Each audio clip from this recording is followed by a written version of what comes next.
সূর্য পূর্ব দিক থেকে ওঠার সময় পাবে না, পশ্চিম দিক থেকে ওঠা শুরু হয়ে যাবে সূর্য।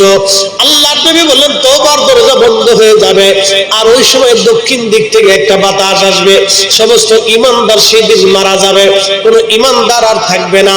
আল্লাহকে আল্লাহ বলে ডাক দেওয়ার মতো কেউ থাকবে না। আল্লাহ ইসরাফিলকে বলবেন, ইসরাফিল সিংহায় ফুঁক দাও। আল্লাহর এই ফেরেশতা সিংহা হাতে নিয়ে মুখের কাছে নিয়ে আল্লাহর আরশে আল্লাহর দিকে তাকায় থাকে, একটা সেকেন্ডের জন্য এদিক আর ওদিক করে না। কখন রব হুকুম দেবে সিংহায় ফুৎকার দেওয়ার জন্য, যখন সিংহায় ফুৎকার দেবে কুরআন বলতেছে ইদাস সামাউল ফাতারাত, আকাশ ভেঙ্গে ভেঙ্গে ভেঙ্গে ভেঙ্গে পড়তে থাকবে। ওয়া ইদাল কাওয়াকিবুন তাসারাত, সমগ্র নক্ষত্রগুলি ভেঙ্গে ভেঙ্গে ভেঙ্গে ভেঙ্গে পড়তে থাকবে। ওয়া ইদাল